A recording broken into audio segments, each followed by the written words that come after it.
Anyway, we're going to find out through some nifty little exposition here that there's a big interstellar comet, asteroid, meteor, whatever, that's going to do a flyby of Earth really close. Maybe a little too close? I guess we'll find out.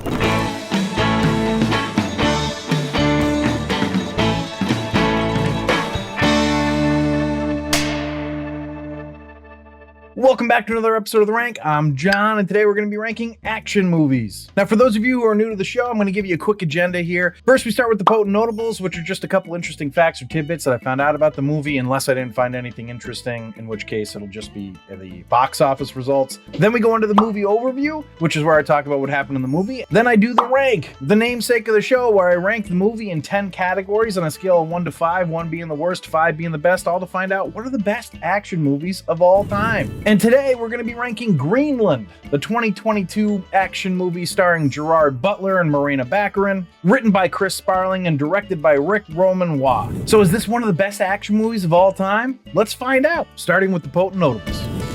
Potent notables.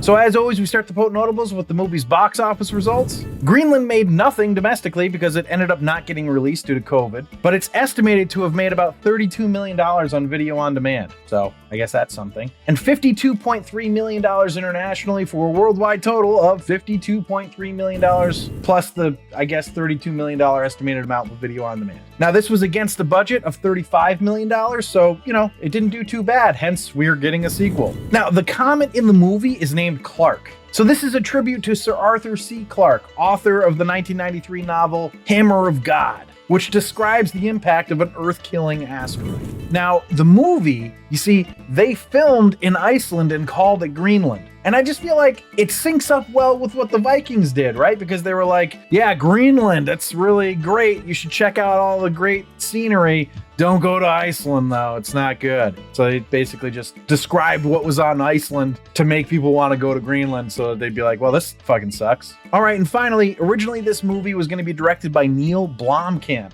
and star Chris Evans, but by February 2019, Blomkamp and Evans were out and Gerard Butler and Ric Roman Waugh were in. And Gerard Butler decided he was going to produce it. All right, let's go to the movie overview. So we start off the movie meeting John Garrity on top of a skyscraper. He's got a hard hat on, but he's wearing a button-up. So we know he's in charge in some kind of way. They have him look at his phone and we see his background is his wife and child, and we're like, he's a family man. And then one of his employees comes up to him, calls him boss affectionately, and urges him to go home because he said he was going to go home early. Come on, boss, we got this. Go home. So now we know he's respected and well-liked by his subordinates. I mean, great guy, right? But then there seems to be this undercurrent, like he doesn't want to go home. And that contentious feeling continues, like when he goes in his house and then he sees his wife and it's awkward. But why? Now, don't worry, because we're like 10 minutes into this movie and we're going to find out why about 4/5 through it. So if you're like, man, I've got to watch it and find out why this couple is super awkward, you will eventually find out. So great. I mean, it's not a big deal, but it does feel like a central plot point.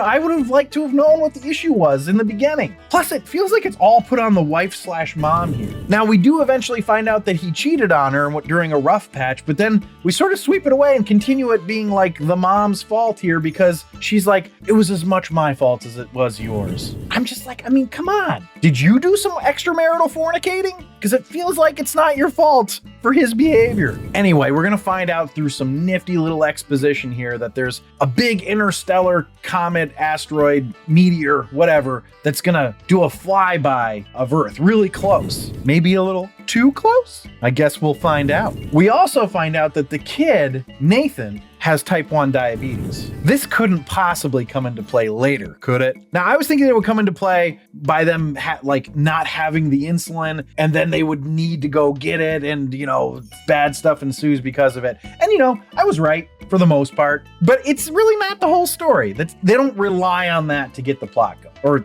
they rely on it to get the plot going, but not to keep the plot going. Now, at the beginning here, John is going to get an alert on his phone that an impending message is coming from the president. This same message is also delivered to their TV at home somehow. But of course, Allie, the wife, the mom/wife whose fault it is that this guy can't keep his dick in his pants, is busy making herself look foxy, so she misses it. But the message is that John, Allie, and Nathan have been selected by the US government to shelter in Greenland, of course, because, you know, the US has a bunker in Greenland that only Americans are allowed to go to. Now, clearly that means the government knows something's up, something more than they're telling the citizens. Don't worry though, because that's not the only time they're going to get the message. They're also going to get it in front of all of their neighbors because they have all of their neighbors over for, I don't know, because they're extroverts, I guess? I have no idea why they were all over, but they were. Also, that neighborhood that John and his family are living in, they got a lot of big houses. So John's making a pretty good living as a structural engineer.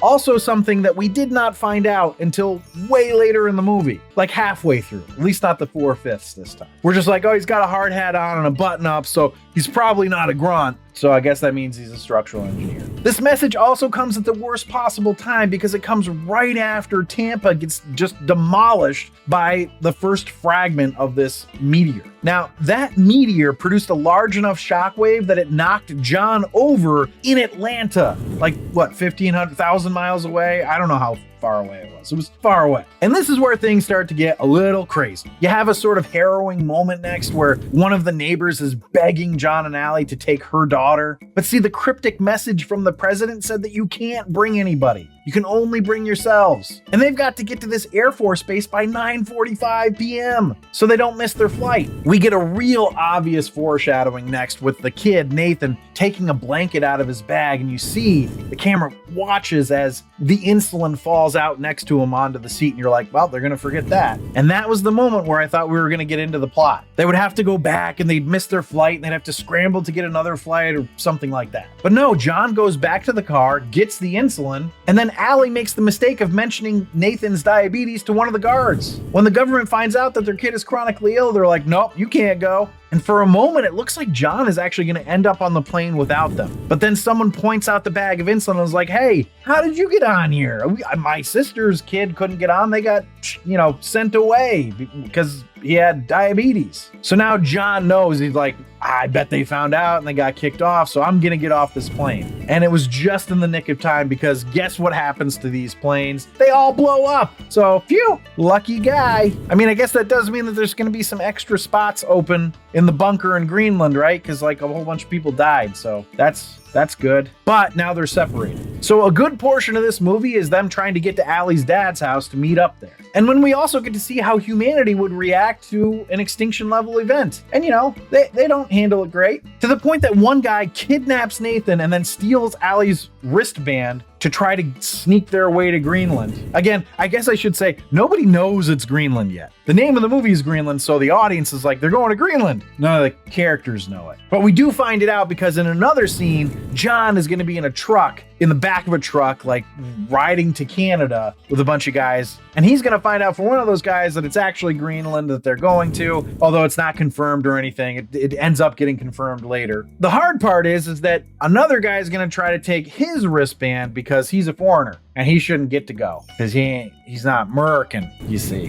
And then John kills him with a hammer. I don't know if I was alone here, but for me, at this point, this is where the movie started to drag a bit. One thing I did like was how harrowing they made the guy dying by John's hand. Like, he was absolutely horrified by it. I like that because I feel like a lot of times in action movies, they have the average Joe kill somebody and then he's like, yes, this is what I do now. I kill people. Anyway, that's not John, which is a cool aspect to his character. Now, I was definitely emotionally invested in Allie getting Nathan back after he was kidnapped, and I really liked that the kid sacked up and said that these people weren't his parents. You see, after they got to like the base or whatever, they're like, no, we've got a wristband. This is our kid. And they told the kid, shut your face. And then the kid was like, no, I'm not going to shut my face because you're not my parents. Then they got arrested. Anyway, there was definitely some catharsis there. But it feels like they tried to fit a little too many of these cathartic moments in. Like, oh, he cheated on her, but the grandpa is going to forgive him. And then she's going to forgive him. And okay, we get it. They're bonded by this terrible adventure, right? Eventually they do make it to Allie's dad's house. They meet up, obviously, because the grandpa's going to talk to John and be like, you shouldn't have cheated on her. And he's going to be like, yeah, whoops, in Scottish. And eventually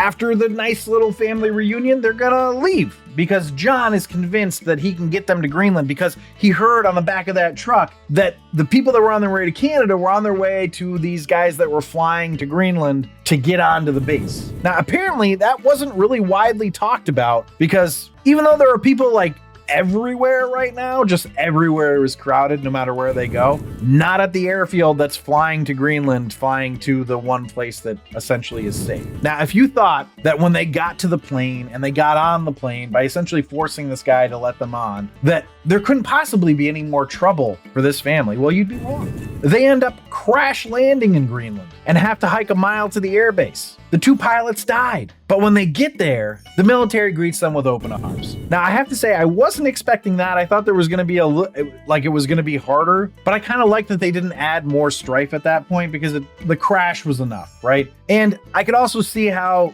look, you got here just in time, just get in the fucking bunker. Now, we know that this big meteor is going to wipe out 75% of life on Earth because that's what the pundits on TV say. That's what NASA says. And I did start to wonder, I'm like, are there any Greenlandic people in this bunker? So like, we built a bunker in Greenland and we just let Americans in there? You know, I don't know. Maybe they got all the Greenlandic people in there as like a thank you for letting us build into your soil. Also, is it just me or are we now rooting during this whole movie? We're rooting for like the most privileged people on the planet. Like they got selected because he's a structural engineer. It didn't look like he was doing that terribly in life. I know his marriage is on the rocks because he can't keep his dick in his pants.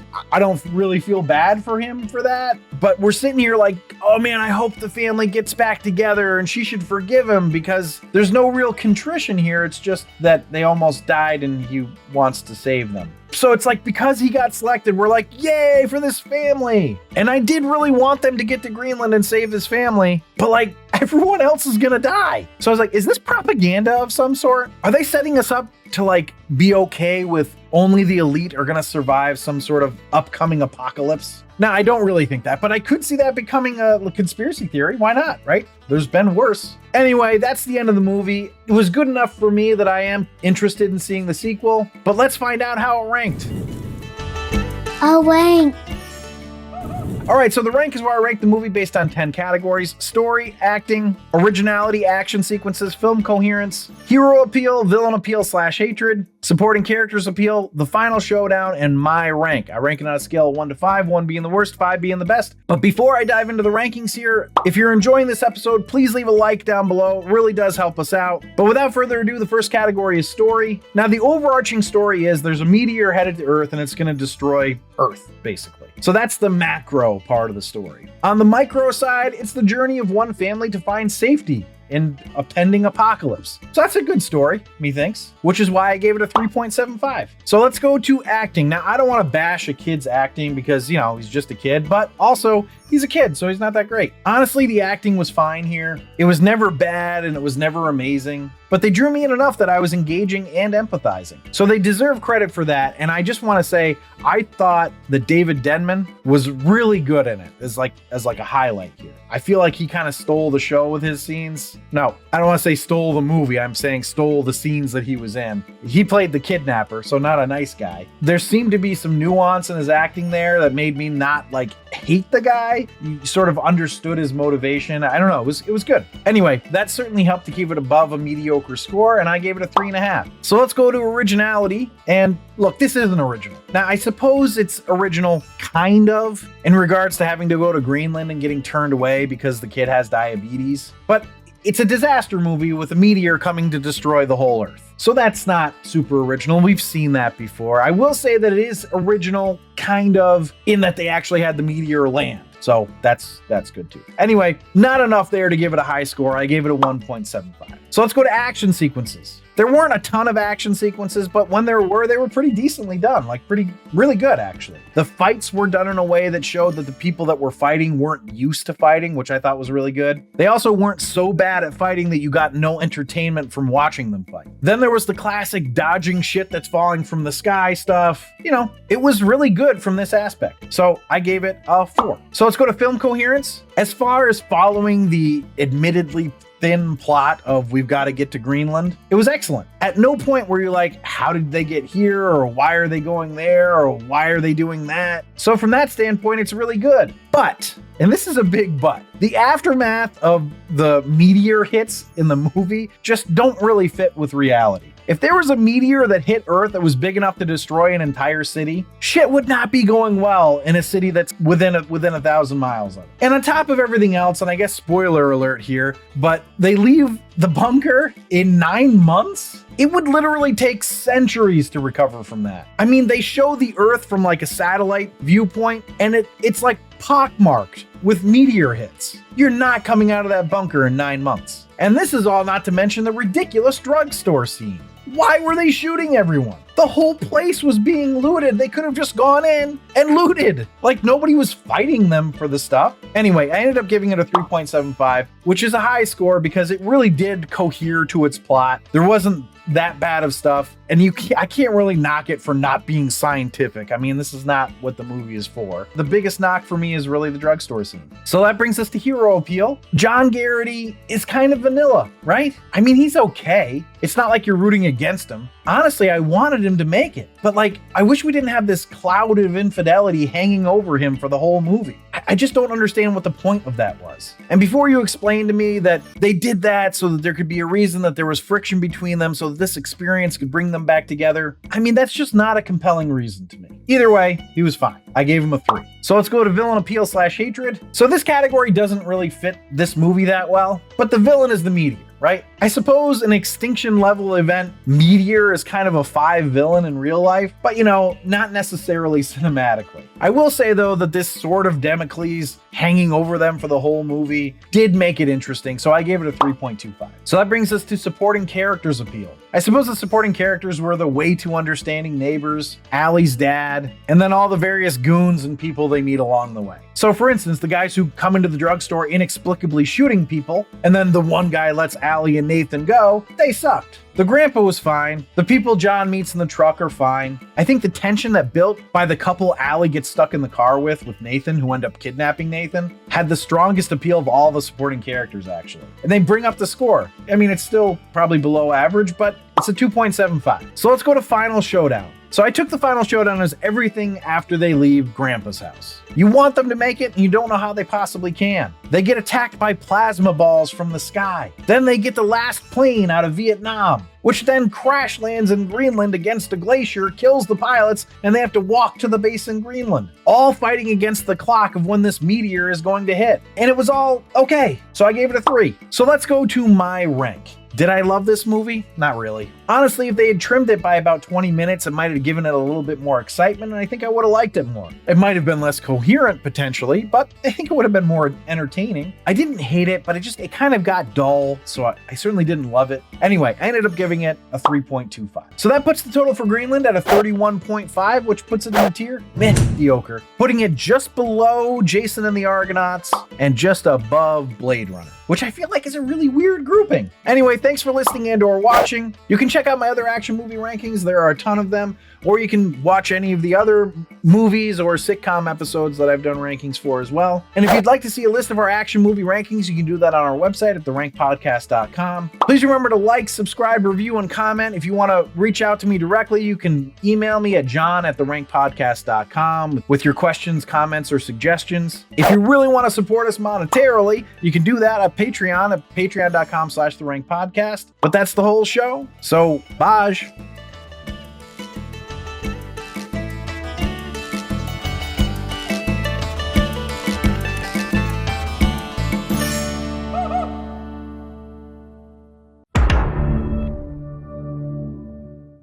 I remember when the movie started and that came up, I was like, I feel like that's probably Gerard Butler's production company just because it has a G. And then I thought, nah, that's stupid. It's just a G, right? And then I was right, which is, okay. Some more stuff for you to cut. Yay.